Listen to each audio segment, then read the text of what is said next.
সমাজক সজাগ কৰাৰ এক বলিষ্ঠ পদক্ষেপ ধীৰেণপাৰাত সজাগতা সভা সম্পন্ন যোৱা 14 জুন 2026 তাৰিখ ধীৰেণপাৰাত CWPC বৰছাপাৰাৰ সমিতিৰ ভিত্তিত এক অত্যন্ত সময় উপযোগী তথা গুৰুত্বপূৰ্ণ সজাগতা সভা সফলতাৰে সম্পন্ন হৈ যায়। বৰ্তমান সমাজৰ অন্যতম ব্যাধি মাদক দ্ৰব্যৰ ব্যৱহাৰ প্ৰতিৰোধ কৰা আৰু অন্যান্য কেতবোৰৰ জ্বলন্ত সামাজিক সমস্যাৰ ওপৰত আলোকপাত কৰাৰ উদ্দেশ্যে এই সভাৰ আয়োজন কৰা হৈছিল। উক্ত অনুষ্ঠানত সভাপতিত্ব কৰে বিশিষ্ট সমাজকৰ্মী শ্ৰীযুত মৌৰাম দাস ডাঙৰীয়াই।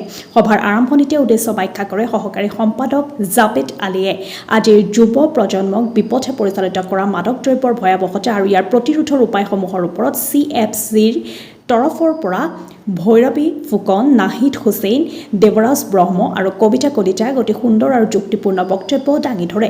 লগতে অঞ্চলটোৰ বিশিষ্ট সমাজকৰ্মী ক্ৰমে শৈলেন্দ্ৰ চন্দ্ৰ কলিতা, বাণীকান্ত শৰ্মা, কৌশিক তামুলী, ঘনশ্যাম মাহাতো, ৰাজা পোদ্দাৰ আৰু অশ্বিনী পাণ্ডে, মইনুৰ আলী, মুন্না শৰ্মা, ৰেজিনা বেগম, মঞ্জু বেগম প্ৰমুখ্যে সকলোৱে নিজৰ বহুমূলীয়া ভাষণৰ জৰিয়তে সমাজ গঠন আৰু শিশু সুৰক্ষাৰ বিভিন্ন দিশৰ ওপৰত গুৰুত্বপূৰ্ণ পৰামৰ্শ আগবঢ়ায়। শেষত সভাপতি শ্ৰীযুত মৌৰাম দাস ডাঙৰীয়াৰ এক সাৰুৱা আৰু দিকদৰ্শক ভাষণৰ মাজেৰে সভাৰ সামৰণি মৰা হয়। সমাজৰ পৰা মাদক দ্ৰব্যৰ দৰে কুপ্ৰভাৱ আঁতৰাই এখন সুস্থ সবল আৰু সুস্থ অনুকূল পৰিৱেশ গঢ়ি তুলিবলৈ আমাৰ এই প্ৰয়াস সদায় অব্যাহত থাকিব। এই সজাগতা সভাত উপস্থিত থাকি দিহা পৰামৰ্শ আগবঢ়োৱা প্ৰতিগৰাকী ব্যক্তিলৈ সমিতিয়ে আন্তৰিক ধন্যবাদ জ্ঞাপন কৰিছে। গুৱাহাটীৰ কাহিলীপাৰাৰ পৰা জাভেদ আলী ৰিপোৰ্ট, নিভাজ অসম লাইভ।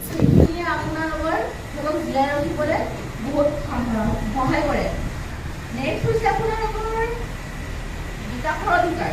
এতিয়া আপোনালোকে আপোনালোকৰ ল'ৰা ছোৱালী স্কুলত পঠিয়াই ধেমালি কৰিবলৈ পঠিয়ালে হয়তো অকল মানসিক নহয়, অকল শাৰীৰিকৰো সিহঁতক বিকাশ কৰে। আৰু 3 নম্বৰটো হৈছে সুৰক্ষাৰ অধিকাৰ। এতিয়া আপোনালোকে নিজে মাক দেউতাক হয়, নিজৰ পৰিয়ালৰ ভিতৰত আমি আপোনালোকে ল'ৰা ছোৱালীক কি কয়, বাহিৰত নুঘূৰিবি।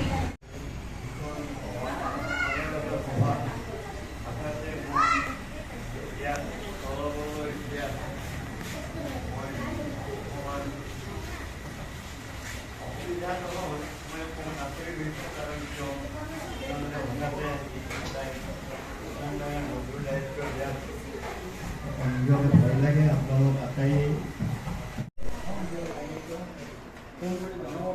এইবিলাক সুবিধাৰ কথা হয়তো আমিও নাজানো। আমি যদিও ইমান ডাঙৰ হয়তো আমি এইবিলাকত বিশেষভাৱে জড়িত নাজানো। কিন্তু এই ড্ৰাগছ সম্পৰ্কে ড্ৰাগছ আহোঁতে কেনেদৰে তেওঁলোকে ভালদৰে বুজাই দিছে। আচলতে গম নোপোৱাকৈ তেওঁলোকে ড্ৰাগছ কোনোবা এজন লোকৰ ল'ৰাই সৰুৱে হওক ডাঙৰে হওক খালে তেওঁৰ লগত সদায় সোধে, তেওঁ নাখায়। কিন্তু কথা হ'ল কি এদিন নহয়, 2 দিন নহয়, 3 দিন যেতিয়া সময়ে অকণমান চাউল খাই আকৌ হৈছে সেই খালে আৰু নেক্সট যোগ কৰিলে তাতকৈ অলপ বেছি খালে। এই গম নোপোৱাকৈ তেনেকৈ খাওঁতে বেছি খালে। এইটো আচলতে আমাৰ অভিভাৱকবিলাকৰ কোনোবাই তেনেকুৱা যদি গম পায়। ব্যক্তিসকল, আমাৰ CWPCৰ সকলো বিকল্পীসকল আৰু সদায় ব্যক্তিসকল, জৰিয়তে আপোনাৰ সকলোৰে আগে আন্তৰিক শুভেচ্ছা আৰু সাদৰ জ্ঞাপন কৰিছোঁ।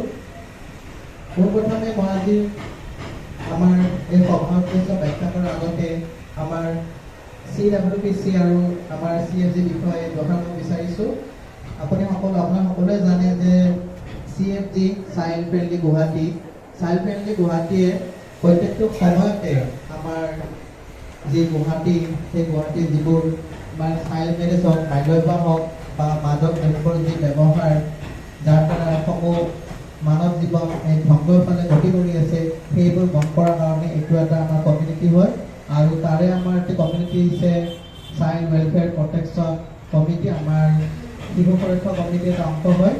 আৰু সেই কমিটি মানে আমাৰ এটা ব্ৰাঞ্চ আছে, আমাৰ বৰছাবাৰীত ব্ৰাঞ্চ আছে, আমাৰ বহুসংখ্যক সদস্য ইয়াত জড়িত হৈ আছে।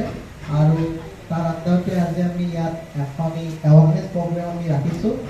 আৰু এই প্ৰগ্ৰেমৰ জৰিয়তে আমাৰ কিছু ব্যক্তিয়ে, আমাৰ নিবন্ধিত ব্যক্তিসকলে আজি আপোনালোকক মাদক দ্ৰব্যৰ ব্যৱহাৰ আৰু কিছু নিচাজাতীয় মাদক দ্ৰব্যৰ ব্যৱহাৰৰ পৰা আপোনাক কেনেকৈ ৰক্ষা কৰিব পাৰিব তাৰ কাৰণে আপোনাক সকলোকে আজি দিহা পৰামৰ্শ দিব।